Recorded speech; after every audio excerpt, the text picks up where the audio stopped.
Okay, this came through the post from Amazon today. It's a Bulldozer water punch bag and I'm very excited about it. I've got high hopes for it. This particular one is the 16 inch, the 33 kilogram. So I'm going to go ahead and open it up and we'll have a look at what comes with it, and then I'm going to set it up and we're going to have a go with it, see how good it really is. So as I've said, Amazon delivered this morning and it was £99. So let's have a look. On the outer packaging.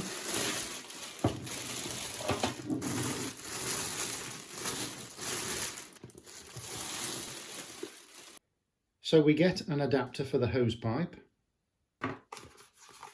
and an instruction manual. It looks like, yeah, just how to fill it up with water.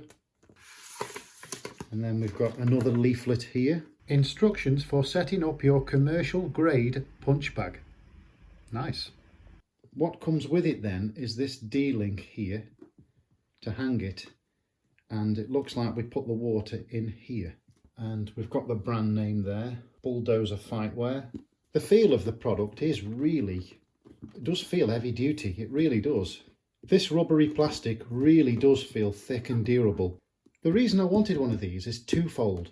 I haven't got much space for a punch bag. You'll see in a minute when we put this up.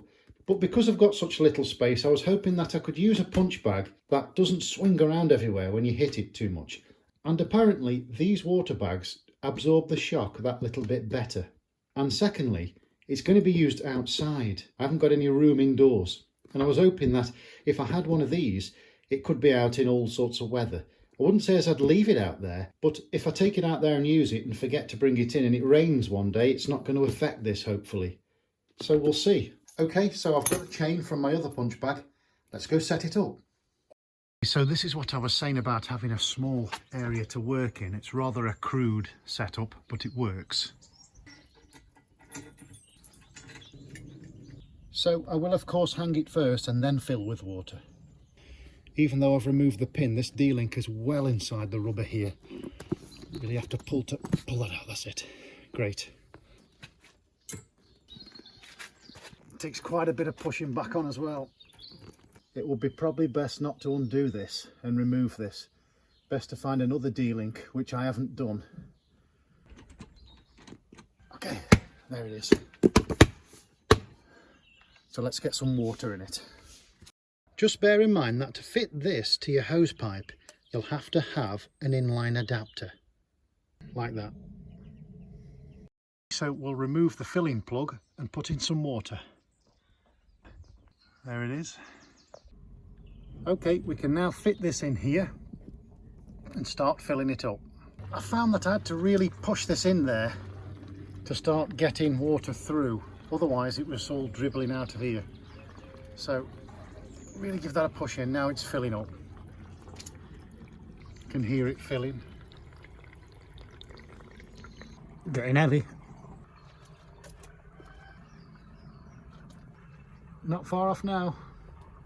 Yeah, that looks like plenty for me. We'll put the plug back in. Tighten it up a little, but not too much.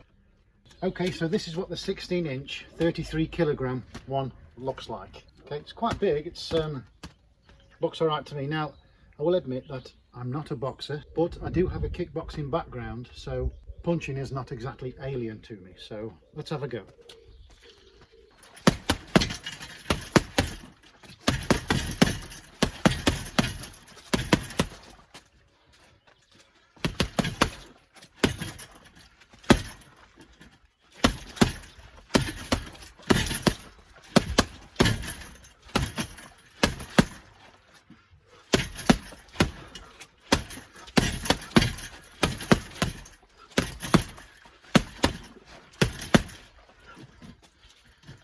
It's good.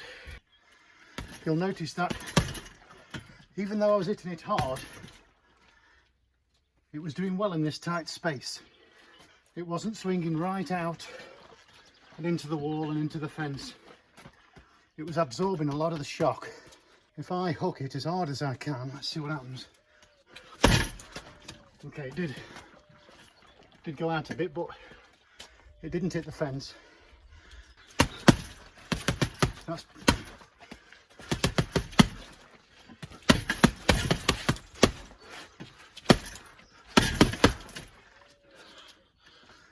Good. Well, at the moment, I'm really impressed. As I say, the reason I chose one of these is because I was hoping it would be durable enough to leave it out here. Probably not all the way through the seasons, but to leave out here for a few days at a time, so I can just come out here and have a real good go at it.